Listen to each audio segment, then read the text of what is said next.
Hello friends, स्वागत है stock news Bharat में। अगर आप मेरे चैनल पे पहली बार विजिट कर रहे हैं तो सब्सक्राइब करें ताकि आपको लेटेस्ट इन्फॉर्मेशन मिलता रहे। आज हम जिस कंपनी के बारे में बात करने वाले हैं इसका नाम है फर्मेंटा बायोटेक और इसे जो है आप DIL के नाम से भी जानते हैं। तो आज हम यही जानेंगे कि अगर आज के ट्रेडिंग सेशन में देखा जाए तो इस कंपनी के स्टॉक में ज़बरदस्त उछाल हमें देखने को मिली है। अगर देखा जाए तो सुबह के ट्रेडिंग सेशन में ये स्टॉक 185 रुपये पर ओपन हुआ था। इसके बाद लगातार तेज़ी आई और 13% तक की इसके स्टॉक में हमें तेज़ी देखने को मिला। 208 रुपये का इसने अपना जो है हाई लगाया है और फिलहाल अभी मार्केट क्लोज होने में अभी कम से कम 20 मिनट बचा हुआ है और ये स्टॉक 11% की तेज़ी के साथ अपने पोर्टफोलियो में लगभग जो है 20 रुपये जोड़ चुका है। तो सवाल अब यहाँ ये उठता है कि आखिर में इसके स्टॉक में इतनी ज़बरदस्त तेज़ी क्यों आई है और क्या ये तेज़ी आगे बरकरार रहेगी या इसमें हमें निवेश करने से बचना चाहिए।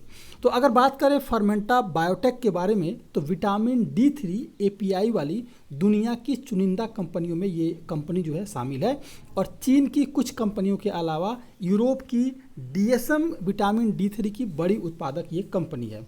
जून तिमाही में ह्यूमन विटामिन D3 की वॉल्यूम में थोड़ी कमी आई है। इससे संकेत मिलता है कि इसकी मांग जो है समान स्तर पर अब जो है मजबूत हो रही है। हालांकि ह्यूमन विटामिन D3 की डिमांड कोरोना से पहले के स्तर से ज़्यादा रहने की उम्मीद अब है। इसकी वजह जो है ये है कि इम्यूनिटी बढ़ाने और सांस संबंधी दिक्कतों में जो है विटामिन D3 के इस्तेमाल से फ़ायदा मिलने का हमें चांस देखने को मिलता है।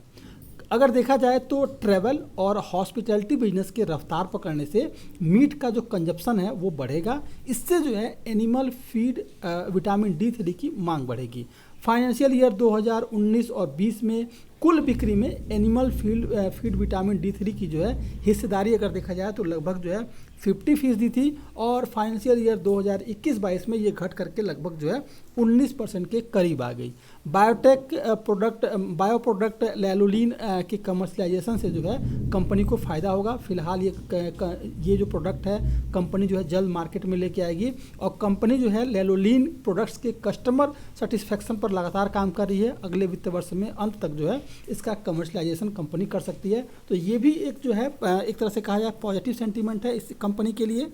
इसके अलावा अगर देखा जाए तो फर्मेंटा बायोटेक अकेली कंपनी है जो इंजमेटिक प्रोसेस के जरिए जो है कोविड की दवा अगर देखें तो मोलनुपिरेविर की जो है बनाने के लिए टेक्नोलॉजी को ऑफर करती है और कंपनी ने इसके लिए डॉक्टर रेजिस के साथ समझौता किया है। हालांकि अगर देखा जाए तो जो कोविड की दवा है मोलनुपिरेविर की जो है डिमांड लगातार घटी है, लेकिन जो है इससे बायोटेक सोल्यूशन में कंपनी की जो एक मजबूती है वो लगातार होती हुई देखने को मिली है। इसके अलावा अगर देखा जाए तो कंपनी जो है रियल एस्टेट पार्सल्स के मोनेटाइजेशन प्रोसेस को भी आगे बढ़ाने पर काम कर रही है।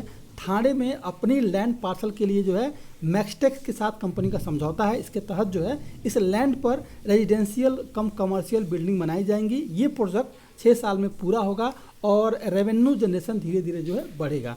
ये सारे फैक्टर जो है इस कंपनी के साथ जुड़ते हुए दिखाई दे रहे हैं। अगर बात करें इस कंपनी के बारे में तो पिछले 1 महीने में केवल जो है 4% तक की तेज़ी आई है और ये जो सपोर्ट था आपका, ये जो सपोर्ट है आपका यहाँ जो है इस स्टॉक ने आज तोड़ा है और 198 रुपये का जो इसका एक सपोर्ट था इसे आज इसने ब्रेक किया है। तो अब उम्मीद की जा रही है कि आगे इसके स्टॉक में आपको तेज़ी दिखाई दे सकती है। तो अब जो है इसके बाद ये स्टॉक 215 रुपये के करीब जाता हुआ दिखाई देगा और अगर ये स्टॉक 215 को ब्रेक करता है तो फिर आपको जो तेज़ी दिखाई देगी वो लगभग जो है 250 के करीब जो है ये स्टॉक जाता हुआ आपको दिखाई दे सकता है। तो फिलहाल इसके स्टॉक में आपको निवेश करना है। निवेश यहाँ करना है कि 191 रुपये का स्टॉप लॉस लगाएं और टारगेट रखें 250 रुपये का शॉर्ट टर्म के लिए। जिस समय ये 250 का टारगेट अचीव करता है वहाँ आप जो है प्रॉफिट बुकिंग कर सकते हैं।